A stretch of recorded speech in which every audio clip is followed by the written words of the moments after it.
Most people imagine heaven as peace, light, joy, rest. But what if I told you one early Christian gospel described heaven and hell in brutal, graphic detail? And worse, what if that gospel said God shows mercy even in hell, and that heaven is ashamed of watching people suffer? That gospel was real. It was read by early Christians, and it was almost included in the Bible until the church banned it. Part 1. The Apocalypse They Tried to Forget. The Apocalypse of Peter is one of the oldest surviving Christian apocalypses, written in the 2nd century. For a time, it was even considered scripture. Church fathers like Clement of Alexandria treated it with deep respect. It was read in churches. It nearly made it into the official New Testament canon.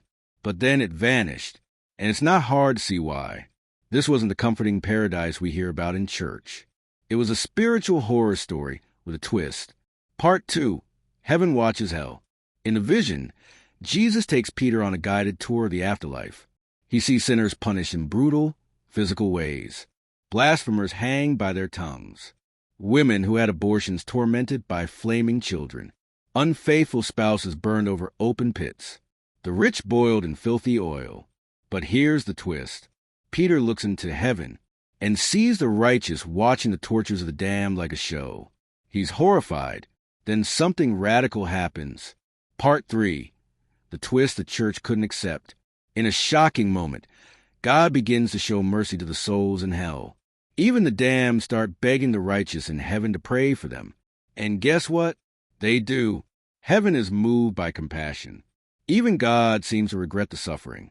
This gospel suggests that hell might not be eternal, that love and mercy can reach even the lowest souls. It's a vision where divine justice isn't just wrath. It's healing. That was a problem for the church. Because if hell isn't forever, if salvation can happen after death, then fear loses its grip. And so did their control. Part 4. Why it was erased.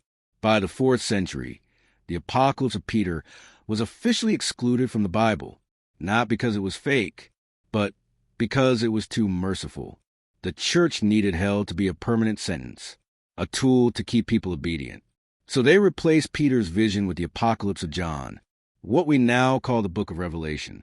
More punishment, more fear, less grace. Peter's apocalypse was buried until fragments were rediscovered in the 19th and 20th centuries. And suddenly, the church's lost compassion came roaring back. What if hell ends? What if God forgives even the damned? What if heaven is watching and weeps? The Apocalypse of Peter dared to ask those questions, and for that it was erased. But now it's found again, and it asks us, are we following a God of wrath or a God of mercy? Subscribe to this channel, because the lost gospels may be forgotten by history, but not by you.